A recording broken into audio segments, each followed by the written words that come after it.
Proses pembelajaran daring kelas 4 SD swasta HKBP Batu 4 wali kelas Evi Juliana Manik. 5, 4, 3, 2, 1, 0.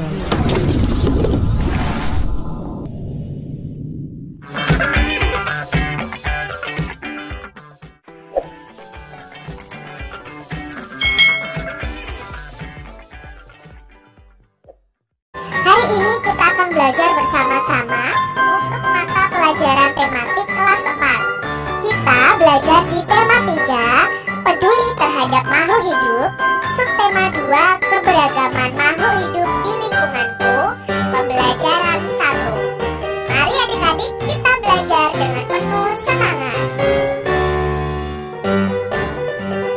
Selain tumbuhan, hewan juga merupakan sumber daya alam yang perlu terus dijaga keseimbangan dan kelestariannya.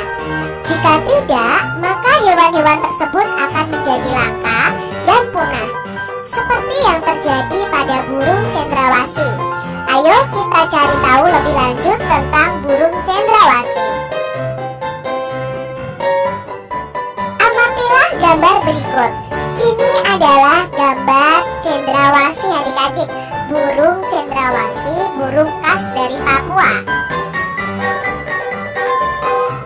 Burung cendrawasih disebut juga sebagai burung surga. Burung yang menjadi maskot Papua ini memiliki warna bulu yang sangat indah.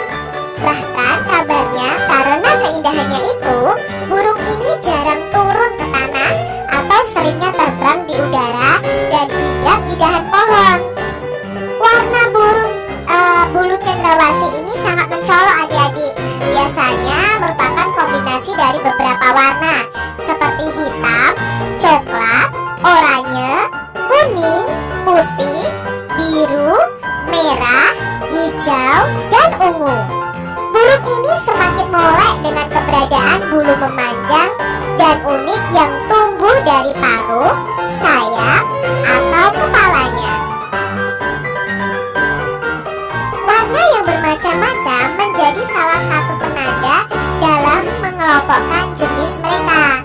Habitat aslinya itu di hutan-hutan yang lebat, yang umumnya terletak di daerah dataran rendah dan hanya dapat ditemukan di Indonesia bagian timur. Burung cendrawasih mati kawat adalah jenis yang menjadi identitas Provinsi Papua. Masyarakat di Papua sering menggunakan bulu dari cendrawasih ini sebagai pelengkap atau hiasan dalam pakaian adat mereka. Keberadaan burung cendrawasih kian lama kian terancam adik-adik. Perburuan dan penangkapan liar serta kerusakan habitat menjadi beberapa penyebab utama. Bulu cendrawasih juga diperdagangkan, digunakan sebagai penghias topi wanita di Eropa. Tapi kini burung cantik ini menjadi jenis satwa yang dilindungi. Beberapa jenis cendrawasih yang masuk dalam daftar dilindungi antara lain cendrawasih kuning kecil, cendrawasih botak, cendrawasih raja, cendrawasih merah, dan to'owa. Nah, demikian tadi informasi mengenai burung cendrawasih. Diambil dari sumber indonesia.travel. Jelaskan mengapa burung cendrawasih menjadi salah satu sumber daya alam yang menjadi kebanggaan masyarakat Papua adik-adik. Nah, keberadaan burung cendrawasih kian lama kian terancam. Apa yang menyebabkan hal tersebut terjadi? Apa yang bisa dilakukan untuk menjaga kelestarian burung cendrawasih? Bagaimana kaitannya antara perilaku manusia dengan kelangkaan burung cendrawasih ini? Bagaimana pendapatmu tentang perilaku manusia tersebut adik-adik? Apa akibatnya jika burung cendrawasih punah adik-adik? Apa saranmu agar kelestarian burung cendrawasih tetap terjaga? Nah, ini selain cendrawasih, masih banyak hewan lainnya yang harus kita lindungi. Di sekitarmu tentunya banyak hewan yang menarik perhatianmu adik-adik. Ayo kita belajar lebih banyak lagi mengenai hewan.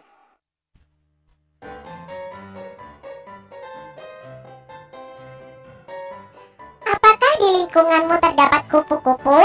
Bacalah teks berikut untuk menambah pengetahuanmu tentang kupu-kupu. Di sini ada bacaan tentang kupu-kupu. Mari kita baca bersama-sama adik-adik. Kupu-kupu merupakan serangga.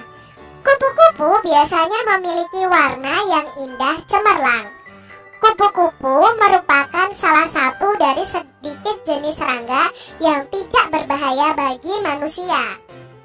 Daur hidup kupu-kupu bermula dari telur yang melekat di daun, kemudian matang dan menetas setelah 5 sampai dengan 10 hari dan menjadi larva atau ulat. Setelah 2 minggu, larva atau ulat membentuk kepompong dan menjadi pupa yang bergantung di ranting atau daun selama 2 sampai 3 minggu. Setelah beberapa waktu, kupu-kupu dewasa keluar dari kepompong.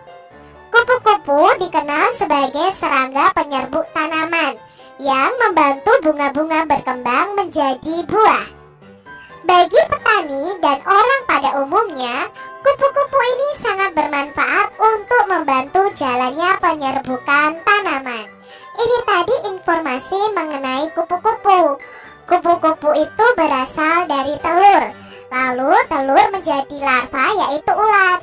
Setelah menjadi ulat, kupu-kupu ini sebelum menjadi kupu-kupu dari ulat ini membentuk kepompong. Nah, setelah kepompong ini bergantung di ranting atau di daun selama kurang lebih 3 minggu, kepompong ini akan sedikit demi sedikit mengeluarkan wujud yaitu kupu-kupunya adik-adik. Nah, di sini kupu-kupu ini sangat bermanfaat untuk tumbuhan sebagai pembantu penyerbukan tanaman.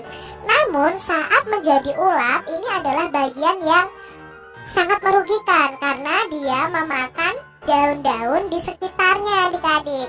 Namun saat sudah menjadi kupu-kupu malah bermanfaat bagi tumbuhan. Kupu-kupu hidup di dataran tinggi dan di dataran rendah.